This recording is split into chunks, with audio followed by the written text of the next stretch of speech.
I think the biggest challenge in color in general, which obviously relates to digital colors, everybody has their own set of eyeballs, and they don't know how their eyeballs work compared to their neighbor. So two people could be looking at something and see something completely differently. Welcome to the Color Matters podcast, presented by TruHu. In this podcast, we discuss all things related to color with a variety of industry experts.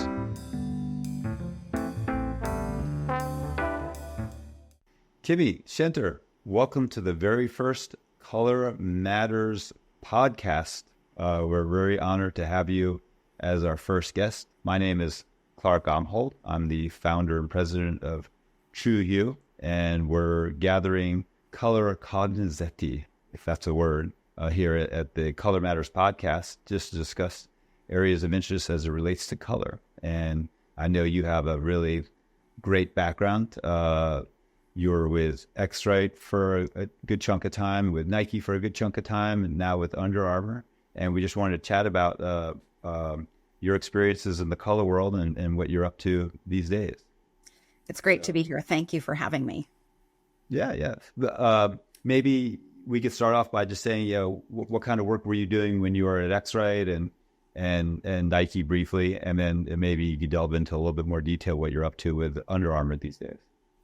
So at X-Rite, I got started in applications support. So the salespeople would go in and sell the product, and then I would come in following the sales and help the customer figure out all the details they needed to create a successful program using spectrophotometry. It sounds a little bit like my job.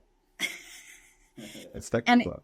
It really gave me, great exposure to a variety of color applications.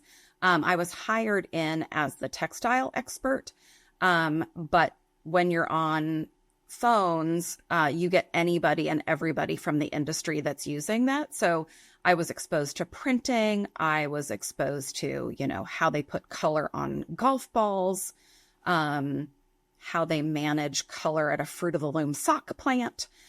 So it was really a nice breadth of applications and product, and super cool to see the world of color manufacturing. Yeah, that sounds like super broad. I'm guessing no 2 days were alike, huh? Correct. All right. And then you headed over to Nike at some point. What were your responsibilities at Nike?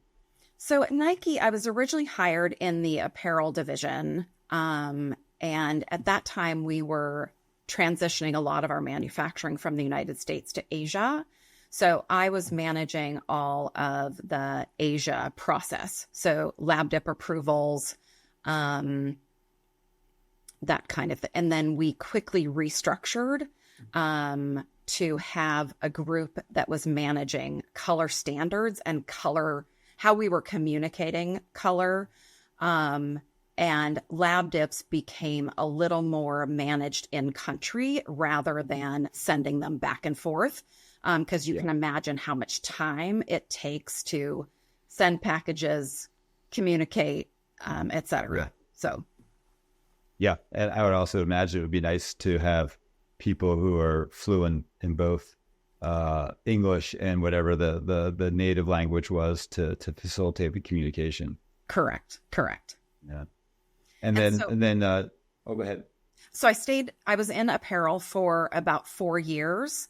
And then I moved into footwear. So apparel had a really robust color management program, people, support, and footwear did not. And so the footwear folks kept coming over and asking me questions, and then they created a role that they moved me into.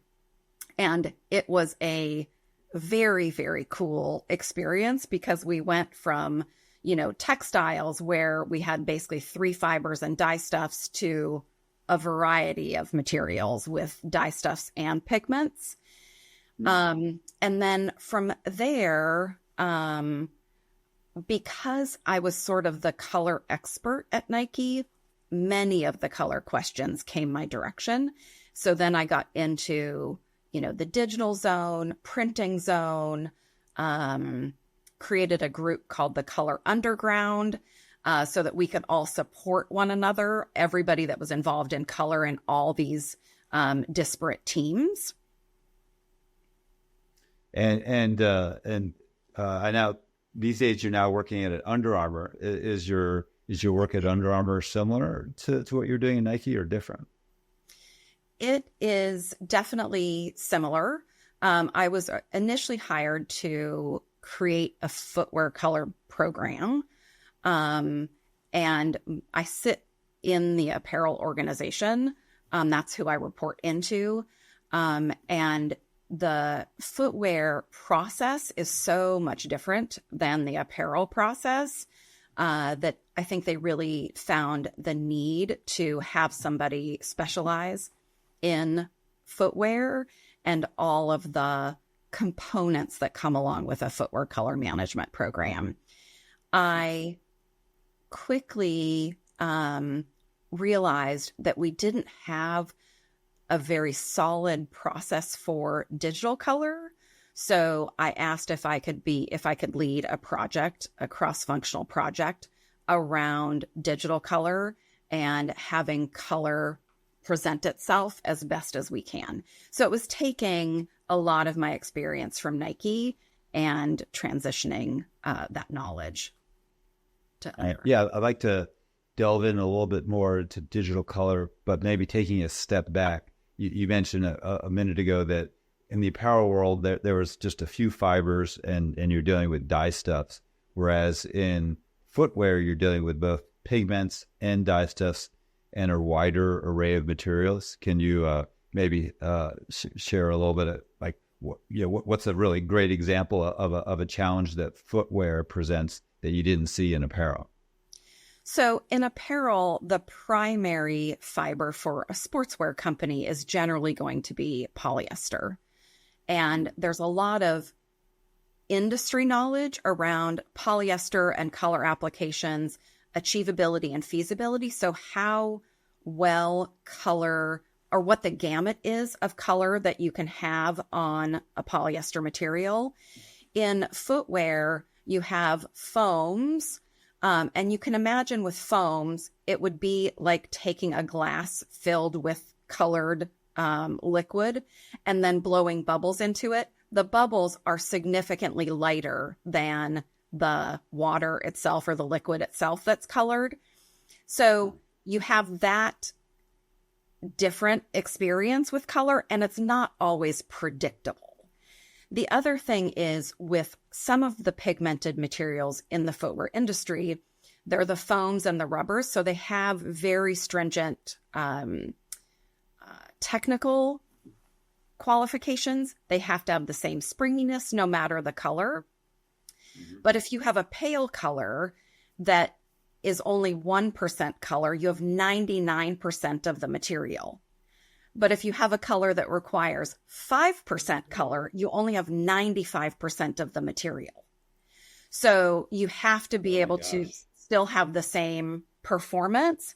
The other thing is some pigments weigh more. So black tends to weigh more.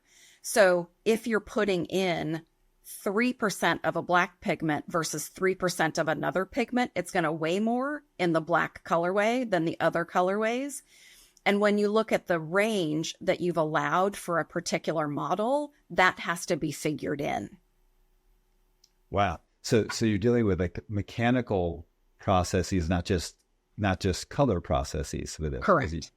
Because you get it. That's really fascinating to me. So you get it. Your color is impacting the technical performance of the materials that you're working with, which is news to me. Correct. Man. Correct. Wow. That's complicated stuff. So maybe, yeah, I can see it's like a parametric kind of problem. Maybe we talk a little bit about digital color. What kind of work you're doing in the realm of digital, and what do you mean by, digital could mean a variety of things to a variety of people. Could you maybe define what you mean by digital color? So digital color, to me, and the areas that I work in are all areas where color shows up on a screen. whether it be a phone, an iPad, a computer, an external monitor, etc. And that means all of the programs that go along with it. You have the Adobe series of products. You have other merchandising type products. You have the interface with e-commerce. So all of those areas are going to ingest color, and they're going to display it in a way that's built into that particular program or built into the capabilities of the monitor or screen. And what are your biggest challenges as it relates to digital color at the moment? So digital color, I think the biggest challenge in color in general, which obviously relates to digital colors, everybody has their own set of eyeballs, and they don't know how their eyeballs work compared to their neighbor. So two people could be looking at something and see something completely differently. And that's the same with digital color, right? The other thing is people don't always know that their computers have settings that they can use to standardize across a business. They don't always understand that if you wear a fluorescent pink shirt one day, that's going to reflect off of your screen and color's going to show up differently than if you're wearing a white shirt. So, there's a variety of complications just within an organization. External to the organization is how the consumer is shopping for that product. We clearly don't know what their computer settings are, what the lighting in their room is, those kinds of things. Clearly, when somebody walks into a retail location, we have some management over that retail location. And when you're looking at multiple products with the same colors, they're experiencing the same thing. And it's a known thing that we as the manufacturer can get back. From a digital standpoint, we have no idea what's happening out there. If only there was an easy way for consumers to calibrate their screens, huh? Right? Have you ever wished that there was an easy-to-use and cost-effective way to calibrate your monitor to show color accurately? Now there is. It's TruHu, and all you need to make it work is a smartphone. Go to TruHu.app and try it for free. That's TruHu.app. That's fascinating, and that's presumably digital is kind of where a lot of the growth is happening. Correct. I've heard other people in the industry refer to digital when they're doing like dye sub type production as opposed to the traditional dipping, or I don't know what you call when you just put have a single color fabric and you put it in a vat of dye stuff. I assume in Under Armour's world, dye sub type digital printing is a big factor as well. At least for the apparel side, you're more on the footwear at this point, right? Correct. Yes. Yeah. But, even the programs that the prints are created in, we have to look at how color is interfacing there. And so that can also impact the process. Okay. Wow. That's a lot. Well, another topic that's of interest to me is in the realm of color communication. You have a variety of offices around the world. What's your method for accurately communicating color between the offices around the world? We do it the old-fashioned way. We provide swatches.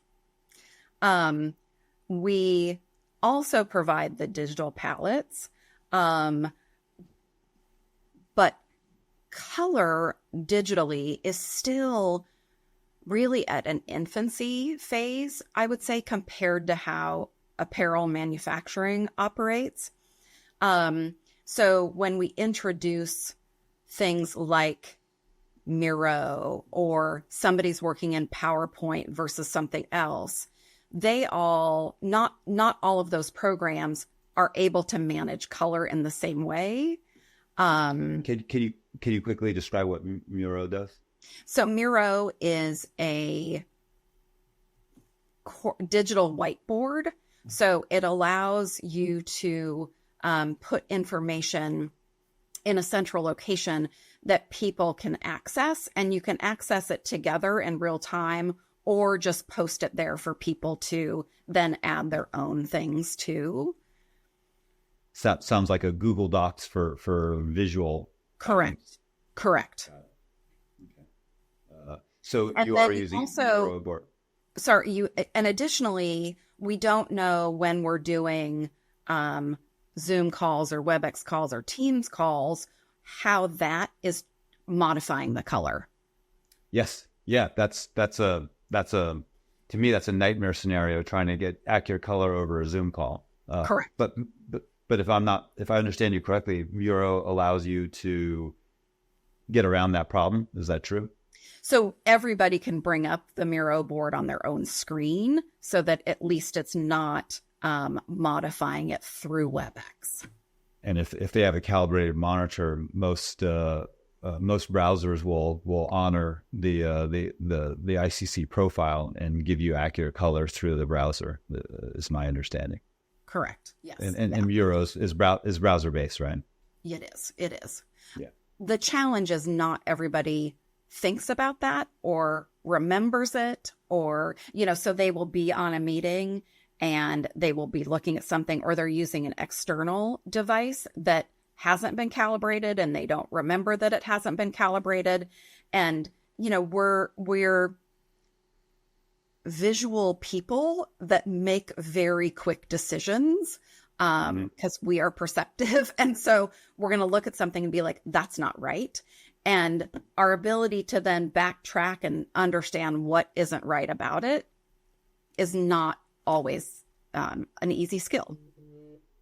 It'd be kind of cool if Miro had some sort of like color validation thing that said, you have an ICC profile that was created in the last 30 days. And if you don't, then there'll be a big like X that sits up in the right corner. It sounds like that'd be a win for you guys. Correct. All right. So we were talking a little bit about color communication. I was surprised to hear you say that you're sending swatches between offices, because that seems like a really laborious, challenging, fraught process. Can you describe that a little bit more? The reality is it's just a process that we have, right? And so it's become really automatic. Until we can get more trust in our devices or know what's in what we're capable of showing on screen versus what's outside of what the screen's capabilities are. And we create a process where everybody's looks very similar. It's really hard to get an entire company moving in that direction. And so the physical swatches end up being, the easiest. You can imagine a team of people talking to one another. They all have different computers. They all have different screens, and they're potentially at all different stages of having been calibrated or not calibrated. And it's easy just to pull out the set of swatches and have everybody on the same page, right? Does headquarters collect these swatches and then ship them out to offices all over the world? Or is there some sort of provider that has local offices that sends out swatches? So from the design standpoint, it's done from headquarters. And then from a manufacturing standpoint, we work with a third-party standard supplier. But from a design perspective, headquarters is just shipping out swatches all the time to all these offices around the world, and do they do ad hoc requests, or are there like each season it's mostly twice swatches? Yeah, it's mostly twice a year with seasonal palette build. All right, so that's not so bad. Correct. Yeah. Correct. Okay. I have one blue sky question for you as well, which is if you could wave your magic wand and the color tool of your dreams lands on your lap, what would that color tool look like? Oh my goodness. what would that color tool look like?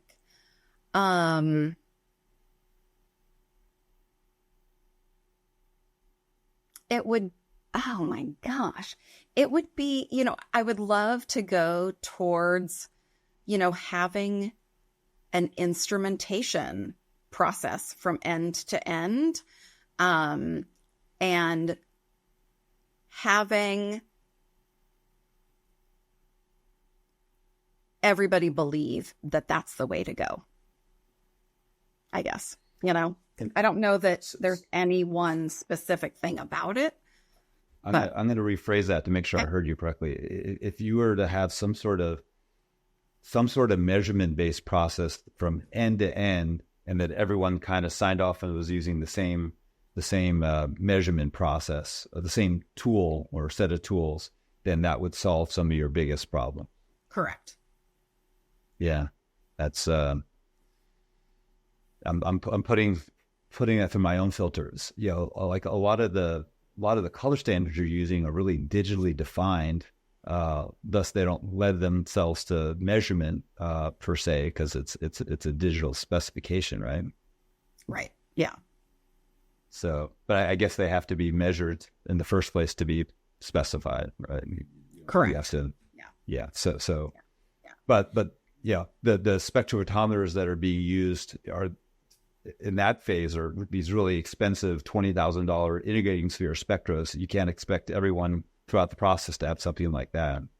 Correct. And, working in a manufacturing environment, the spectro is an instrument, right? And we have a variety of instruments that are used. And people, when you're using like a croc meter, there's a process to use the croc meter, and voila, the data comes out. With a spectrophotometer, people don't understand that there are steps that you need to go through in order to use it effectively. Like, and so, no, things like, at a previous company, we had a testing lab, and we had a dull and bright yarn stripe, and they were trying to read it half and half. Which of course you're taking in two different pieces of data, and you can't consistently get it half and half, right? Mm-hmm. And then we had a testing lab that was reading a swatch, and they literally said to me, "This instrument is stupid." And it ended up that the material wasn't prepared properly. It actually had optical brighteners in it, so it fluoresced. Wow. See, that's a gotcha. Yeah, and they couldn't see it, so they thought the machine was stupid. And of course, to explain that a machine can't be stupid, so there are just details that people aren't super aware of from a complexity standpoint. All right. Hey, I've heard rumors that there's a new company out there called Color by Kimmy. Do you know anything about that? Yes, I do. Why, thank you for asking. So I am starting a color theory education. I teach color theory at the Portland Fashion Institute already.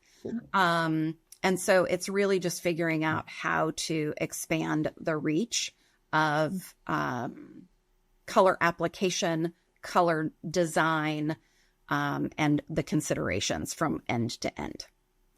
So is your vision that this is online education, and you could kind of replicate what you're doing at the Portland Fashion Institute, but make it available to anybody online? Correct. Correct. Cool. Yeah. Is there a website we should send people to, or how do they find out more about this? colorbykimmy.com.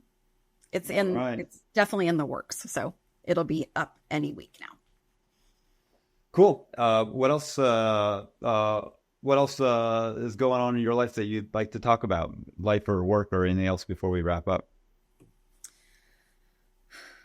I'm looking at the things that you had initially asked. Oh, some of the things that you had initially asked around, communicating things to people. So I end up creating a lot of boards that show feasibility and achievability because it's much easier to communicate from a visual standpoint than it is, that's a great point. Digitally.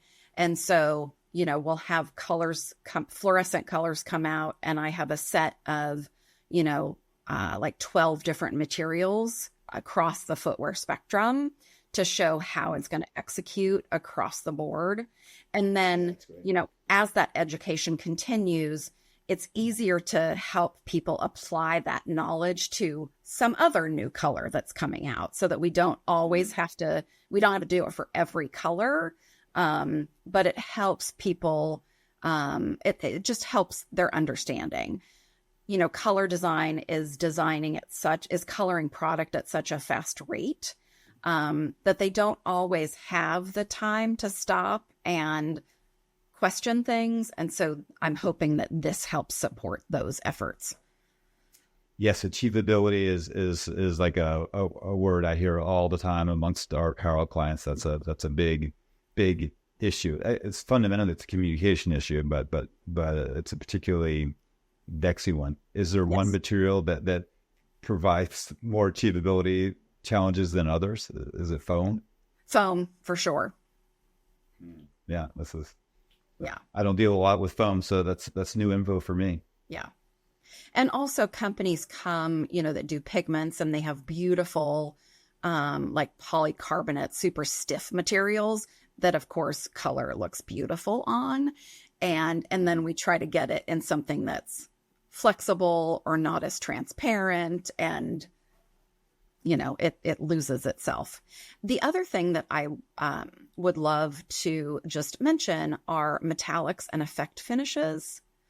Because from a communication standpoint, both digitally and physically, it's sometimes hard to communicate those effectively, particularly digitally. Are we dealing with metallics in footwear? Yes. Yeah. So anywhere you can do a pigment application. So any paint, any plastic, we can't do it much in foams. But you can put either glitter flakes or other metallic types of pigments in them. And it's hard to show that digital. Yeah, my understanding from a measurement perspective, metallics present a real challenge because they're adding this degree of reflectivity that the spectrum sees that your eye doesn't necessarily see. So you're getting kind of faulty measurements. Is that part of the challenge? Correct. Yes. And you're just getting whatever angle you're measuring it at, you're just getting that data back in a regular spectrophotometer. So you're only getting one piece of data. So you need an integrated sphere spectro, which gets expensive. Not everyone can. Yeah. Wow. Well, it sounds like you have some pretty good job security. I hope so. I love what I do. So. Yeah, the problems are never going away. Right. So, all right, well, it was great chatting with you, Kimmy. I really appreciate you taking some time out for us. And again, we're honored to have you as our very first guest on the Color Matters podcast. Thank you so much. It's been great to chat with you. If you enjoyed the podcast, please leave a review on Apple Podcasts, Spotify, or your favorite podcasting platform. And if you have thoughts on a guest you'd like me to interview, let me know. Lastly, if you care about seeing colors accurately on screen and you own a smartphone, give TruHu a try at truhu.app.